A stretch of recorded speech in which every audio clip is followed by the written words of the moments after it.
It's midday. Hello, good afternoon. Welcome to Midday News Bulletin here on 3FM 92.7. The bulletin is coming to you live from our studios here at Adesawe Kanda in Accra. We're live also on all our numerous affiliates across the country and on 3news.com. So you can also reach us on any of our social media platforms at 3FM 92.7. My name is Noble Crosby, Annan. In the bulletin this afternoon, the Electoral Commission says residents of Central Kofi, Akpafu, Likpe and Lolobi will not participate in the upcoming district assembly elections as it withdraws CI seeking to create the Guan constituency. We're live to a joint press briefing by the leadership of Parliament. Day of reconvening. They have submitted it for presentation, and concurrent to it, they had submitted another one for its withdrawal. The request to withdraw something that had not been laid was not even necessary.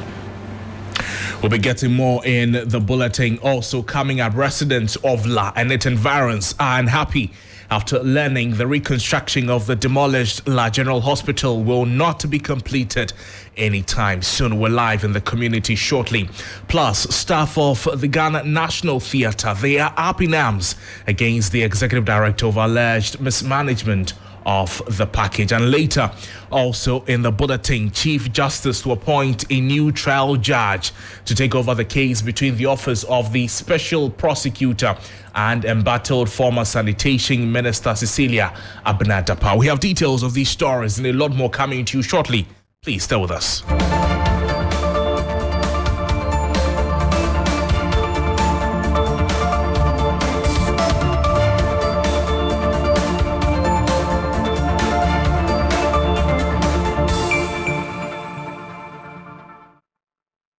Welcome to the program. My name is Noble Crosby, and our first story this afternoon: the upcoming district level elections will not come off in the Central Kofi, Akpafu and Lolobi area following an agreement reached by the Electoral Commission and Parliament's Subsidiary Legislation Committee. This comes weeks after the EC had laid an instrument to create a constituency for the areas to ensure they will have representation in the next Parliament. However, the EC, writing to Parliament, is requesting a withdrawal of the CI. At a joint press conference by the Majority and Minority House, the Majority Leader, Osei Mensah Bonsu, says the withdrawal process has been activated. The very day of reconvening, they have submitted it for presentation, and concurrent to it, they had submitted another one for its withdrawal. The request to withdraw something that had not been laid was not even necessary. However, the Speaker's attitude was that people has misconstrued what was happening in Parliament. They thought that instrument had come to Parliament and Parliament was sitting on it, the creation of that other constituency. So the Speaker took the attitude that we should have it presented to Parliament and they could come later to withdraw it. So they submitted the withdrawal, and we had agreed to withdraw it even in my absence. And the reason for the withdrawal was simple, that if you created it, the constituency, you then needed to hold the DLA, the district level elections, to conform to the creation of the constituency. However, there was not going to be any constituency at that time. And then, of course, it was also going to delay the conduct of the district level elections. So that was the reason why they had submitted the case for the withdrawal. Yesterday, I think they came around and a committee of Parliament had an engagement with them. And it's been agreed, I'm informed, that it will not be withdrawn after all. But then the agreement on it is that in that regard, the holding of the district level elections in that district will have to hold on until after the conduct of the general one, and they will go back to it. I believe it will not be more than a month or two. So that was the Majority Leader, Osei Mensah Bonsu, speaking in Parliament. The Minority Leader, Dr. Kesla Tofosin, says there's still the need for some engagement on this development. Between the Subsidiary Legislation Committee members and the Electoral Commission, there has been an agreement that the CI will no longer be withdrawn. Because if the basis for the withdrawal has to do with the conduct of the district level election alone, then another date can be set for them 2 or 3 weeks after. And if it will mean that Parliament will have to sit some extra days, then we may have to have that conversation. So between us as leaders, we are having that conversation. That is why I asked him as soon as I sat down as to whether he has had an engagement with the electoral commissioner. And I hope this matter as to whether they will withdraw it or not will be resolved peacefully. I mean, today, tomorrow. The voice of the minority leader in Parliament, Dr. Kesel Ato Forcing there. We're still staying on matters in Parliament as we speak with our parliamentary correspondent, Kamla Kluche, for some more on this latest development and some other happenings in Parliament. Kamla, good afternoon to you. Thank you so much for joining us on the program. Today, talk to us about the happenings in Parliament on Wednesday, 8th November 2023. We understand it's a packed day today. Yes, it's been a packed day. Earlier, we had a leaders briefing of the press. Now, what's currently ongoing on the floor is a statement by the Information Minister, Kojo Ponkrumah, regarding the safety of journalists and how they actually intend to get support for journalists who come under some form of attack in line of duty. But just after this, the Minister of Energy, Dr. Matthew Poku-Prempeh, is scheduled to brief the House on the flooding that came as a result of the spillage of the Akosombo Dam. He was there yesterday, took some media people around the town, made some donations together with the VRA and the NADMO. But members of Parliament are expecting him today to brief them on what precisely happened and what the way forward will be. VRA does not have, for want of a better word, the locus to come and appear on the floor. And so the Minister of Energy, who is a supervisory minister, will be doing that on their behalf. My understanding is that VRA has submitted a statement to the minister to which he will be reading. Kamla, thank you so much for your time with us in the program. Kamla Kluche, a parliamentary correspondent, speaking with us there. And at the mention of the Volta River Authority, the energy minister, it is coming on the back of the happenings in the Volta region, the spillage of the Akosombo Dam and its devastating impact. Well, Mepe was once a vibrant town in the Volta region. It is still grappling with the aftermath of the Akosombo Dam spillage, with receding waters exposing a landscape of collapsed buildings. Approximately 150 structures lie in ruins. Gordon Asidiba is live from the area, and he has been reporting that there's still the urgent need for support. Live from Mepe in the Volta region, where the water has gone away in some places, but many buildings keep falling down, with about 150 of them completely knocked over.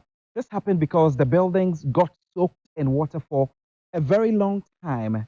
After the big spill from the Akosombo Dam, Mepe used to be a lively town. Now it's like a tough journey just to survive here. Homes are still underwater, and the people here are facing a lot of sadness and problems, which has to do with sicknesses and a lot more. The Deputy Director General of the National Disaster Management Organization, NADMO, Seji Saji, has been sharing with us that a team is here to check how strong the remaining buildings are. Now, they need to help them urgently to deal with this rather difficult situation. Since the spillage began somewhere in the heart of Mepe itself, where the devastation was really heavy, we could tell that pupils could not go to school. You had mothers who were also sleeping in classrooms and a lot more. At the moment, that has stalled the situation, because those who have had their homes now broken down totally on the floor still do not have places to lay their heads. So that's the situation here in Mepe in the Volta region at the moment.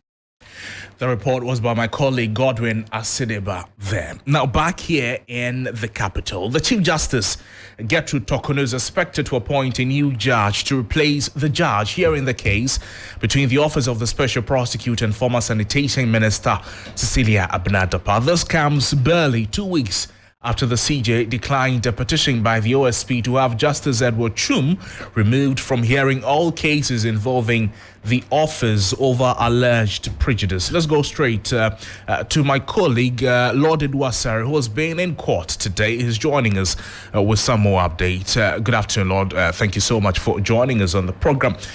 Why has it become necessary for the CJ to replace Justice Edward Chum now?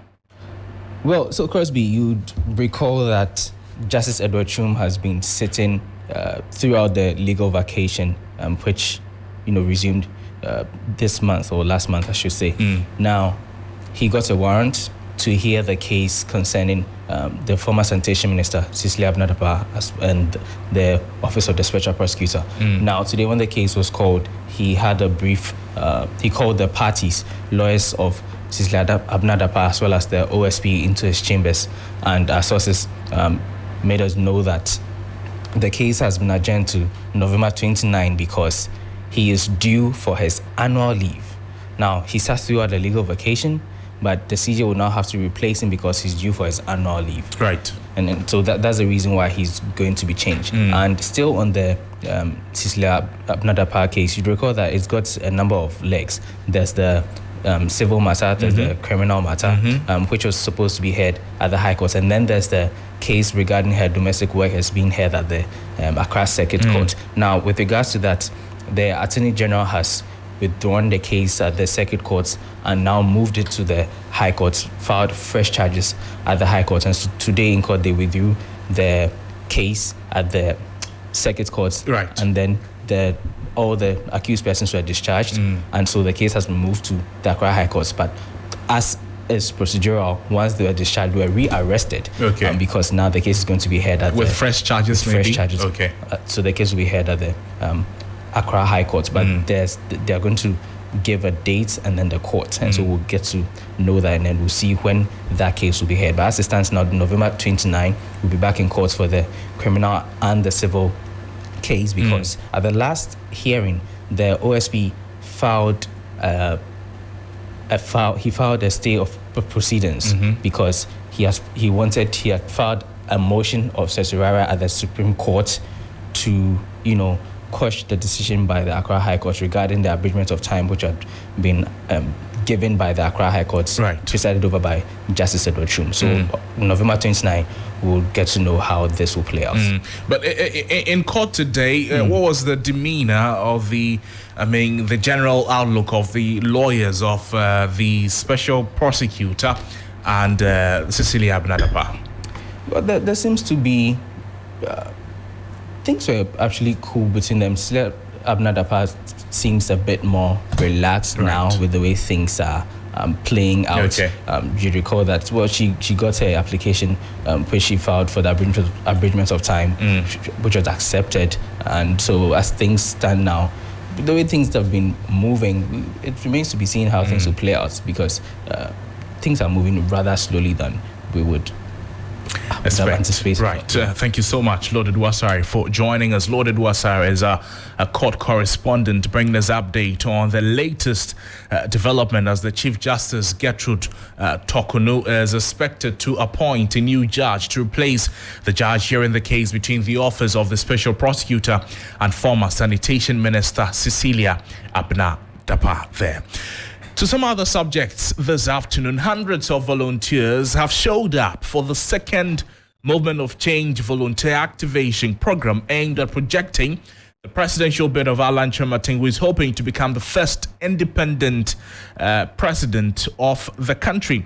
Now, through a grassroots mobilization effort, the former NPP flag bearer aspirant is hoping to get the support of young men and women to support him in his quest to become the third force in Ghana politics. We'll be hearing from our correspondent who is on the beat, Abdullah Mohammed, who is joining us with some more updates on the latest on the front of Movement for Change. Abdullah, good afternoon to you. Thank you so much for joining us. It's been an exciting day for supporters of the Movement of Change. What is the latest?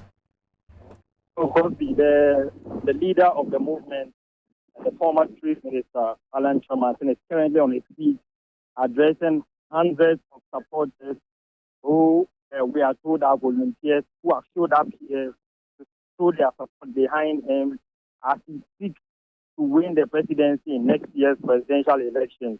I can tell you that the number here is very, very huge. And what essentially Alan Chamartin is saying is that after 32 years of dominance of the MPP and the NDC, it is time for Ghanaians to give him an opportunity. Ghanaians, we don't need a partisan president again. So Alan Chamartin is essentially appealing to Ghanaians through these volunteers who are here in their numbers to support him as he seeks to become president next year.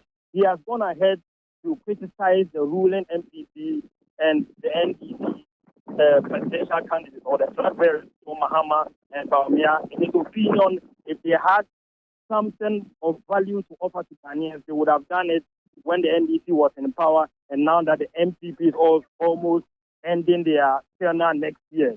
So in his opinion, Ghanaians should do away with these politically partisan leaders and give the movement for change an opportunity to bring about hope and economic development for Ghanaians when Alan Chamantin is given the nod next year.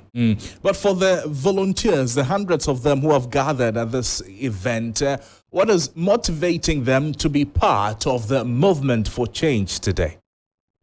So earlier we had wanted to find out whether there was a motivation apart from the fact that these are people who we are told believe in the vision of Alan Chamantin. We are told that a lot of them actually came here by themselves. They were not part here.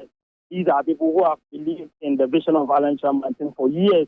And since his breakaway from the party in September 2023 and his decision to proceed to form this movement, they have also decided that they are not going to be part of the MPP again or the NDC. So they are religiously following him wherever he goes. And we believe that they are going to be very much involved in his electioneering campaigns even before we usher in next year, which happens to be the election year. So they are here in their numbers, and they are told him that they are going to be solidly behind him as he seeks to become president next year. Abdullah Mohammed, thank you so much for joining us on the program. Abdullah Mohammed is a man following up on the volunteers showing up for the second movement of change volunteer activism program aimed at projecting the presidential bid of independent presidential aspirant Alan Chamantin there. Now, to some other stories, some rather good news, but away from the capital. In the northern part of the country, a team of cardiologists from Columbus, Ohio, in the United States of America, and their Ghanaian counterpart at the Tamale Teaching Hospital have performed 3 successive pacemaker insertion surgeries in Tamale. The historic surgeries were the result of a partnership between the Tamale Teaching Hospital and Pace for Life. My colleague Christopher Mwako is joining us from the Tamale Teaching Hospital. He witnessed the surgeries. Christopher, thank you so much for joining us on the program. Some exciting news in Tamale. Talk to us about the significance of these 3 surgeries. So, Crosby, you know that up north here, the poverty levels here is very high, and for that matter, persons who have these conditions are unable to pay for surgery. So, the Tamale Teaching Hospital, in partnership with Pay for Life, came out with this particular initiative to conduct this first surgery on 3 of the clients who reported to the hospital.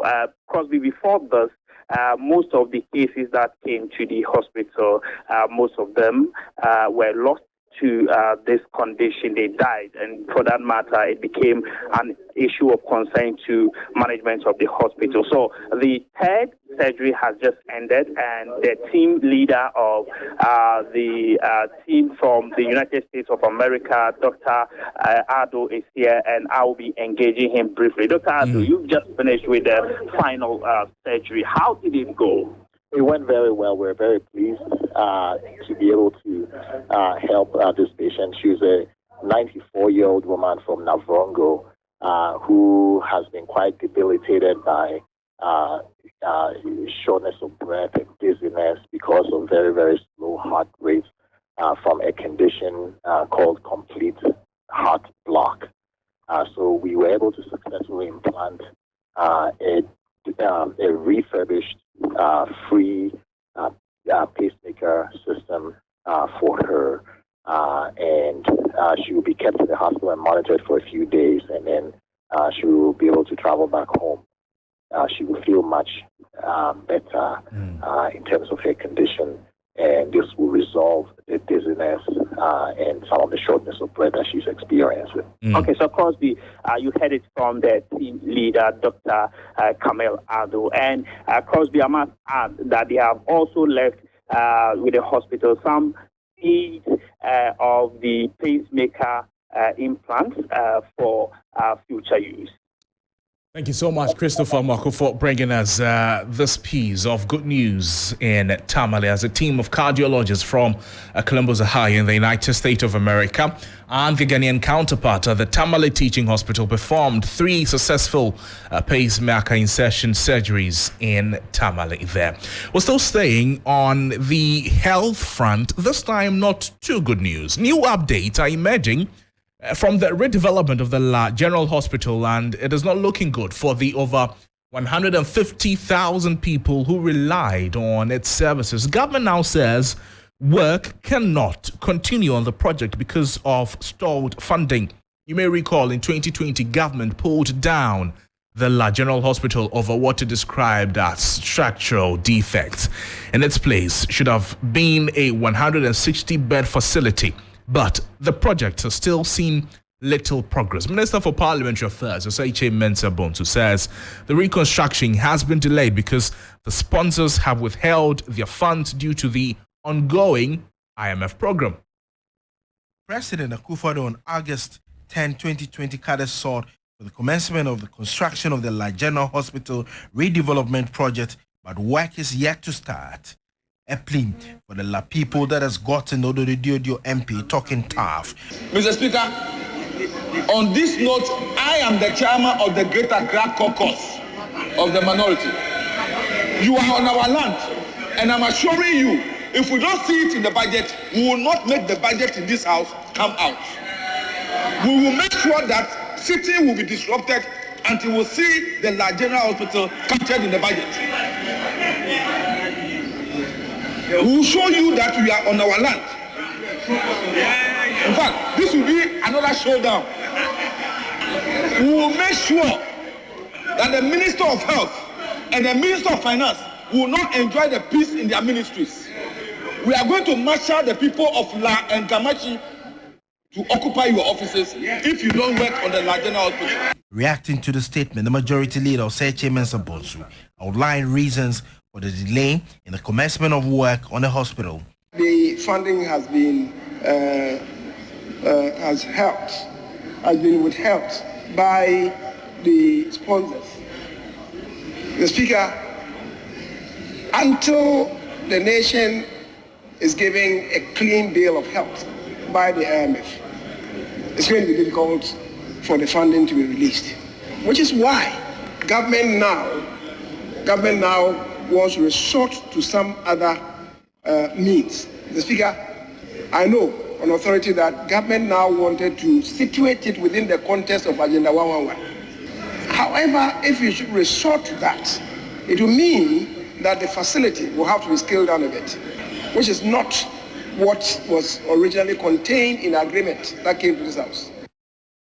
You heard the report filed by my colleague Komla Kluche on the happenings at the General Hospital. There's some disturbing news for the over 150,000 residents who relied on the hospital when it was in existence. That statement was made on the floor of Parliament. Let's take you back to Parliament, where the Energy Minister is addressing the House on the happenings on the back of the spillage of the Akosomo Dam. Here is Energy Minister Dr. Matthew Opoku-Prempeh.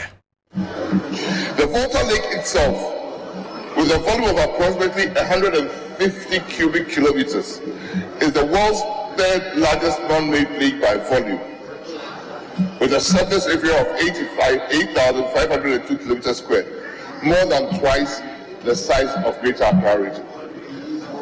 A potential breach in the dam could be disastrous for large parts of the Efi, Volta, and Greater Accra regions.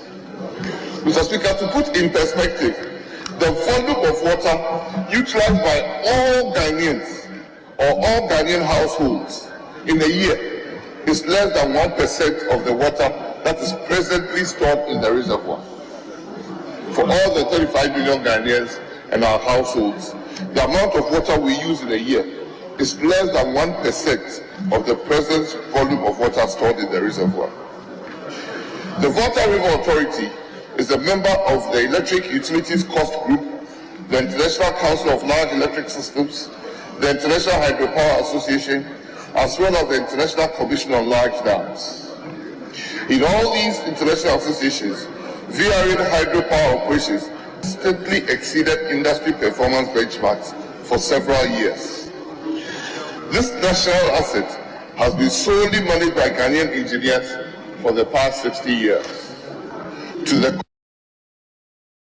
The voice of the Energy Minister, Dr. Matthew Opoku Prempeh, that is in Parliament as we speak, responding to some situations and questions from members of Parliament. Is making a statement in Parliament on the back of the spillage of the Akosomo Dam. We'll be touching base with the Energy Minister in Parliament shortly. But in the meantime, staff of the National Theatre, they are demanding the immediate sacking of the Executive Director, Amy Frimpong-Appiah. Their concerns are based on what they say is deteriorating state of the National Theatre, as well as stalled promotion of staff for years. These are the demands of the staff of the National Theatre: the immediate dismissal of the Executive Director, the demand for promotion for staff members, and the demand for rehabilitation works on the deteriorating National Theatre edifice. We'll be touching base with my colleague Judith Brown shortly, who is following the story. But first, let's take a listen to some of the aggrieved staff of the National Theatre. One thing that we put on paper is the fact that for over 30 years, the existence of the National Theatre, we've had promotion twice, and that is 2006 and the year 2013. We've called for this so many years and nothing has been happening. Now, when you look at the structures, things are so much in their deplorable state. You go to the washroom, it's nothing to write home about. You go to the auditorium, and auditoriums serve as a public usage. People come in here to organize programs and such like that.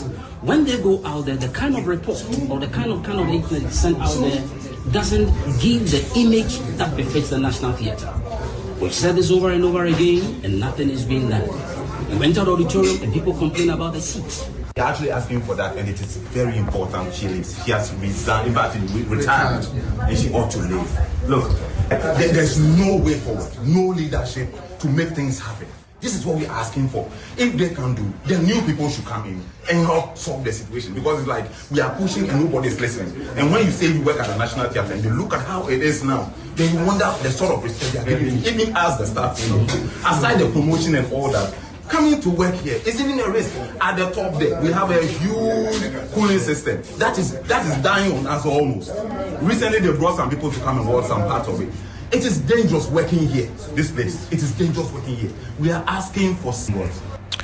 Those were some of the grievances of the staff of the National Theatre there, speaking angrily, demanding that the Executive Director of the place be removed, as well as some rehabilitation works done on the National Theatre project. And that's how we wrap up on the Midday Bulletin here on 3FM 92.7. My name is Noble Crosby, and as always, more news on our website, 3news.com. Please do well to log on. Up next is Business News with Menuafo. Good afternoon.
Hello, good afternoon and welcome to Business Daily. Coming up, IMF proposes increase in quotas to member countries by 50%. We'll bring you the details. Also, government urged to fast-track the implementation of the Financial Stability Fund to provide solvency and liquidity support for the financial sector. Government should stop its lackadaisical attitude towards helping the financial sector. Plus, rising public concerns about high fuel prices ahead of the 2024 budget presentation.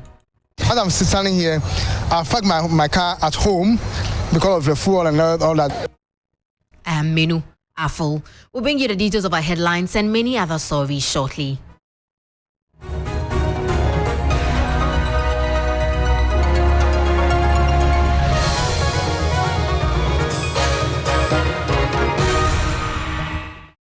Thank you so much for your time. In our first story, the International Monetary Fund Executive Board has approved a proposal for a significant increase of 50% in quotas to conclude the 16th General Review of Quotas. This move follows guidance from the International Monetary and Financial Committee during the 2023 annual meetings. This move follows guidance from the International Monetary Fund and Financial Committee during the 2023 annual meetings. The proposal includes a 50% increase in quotas allocated to members based on their existing quotas. This measure aims to enhance the IMF's permanent resources and reinforce the quota-based nature of the fund, reducing the reliance on borrowing. The proposal also addresses quota share realignment to better reflect members' positions in the global economy with the goal of implementing it by June 2025. The Board of Governors is set to vote on this proposal by December 15, 2023, requiring an 85% majority for approval. That was a 3 Business Desk report. And on to more stories. Government has been urged to fast-track the implementation of the Financial Stability Fund to provide solvency and liquidity support for the financial sector. Government recently established the operational framework of the $1.5 billion fund to help mitigate the impact of the recent domestic debt exchange program on the financial sector. But speaking to 3 Business economist Dr. Saad Idrisu fears there could be another banking sector crisis if there's further delay in the operationalization of the fund. 0.5 billion Ghana Financial Stability Fund. It also seems to be in limbo, or no one is speaking about it from the Finance Ministry through the Bank of Ghana. Even Parliament, I'm not hearing anything about that.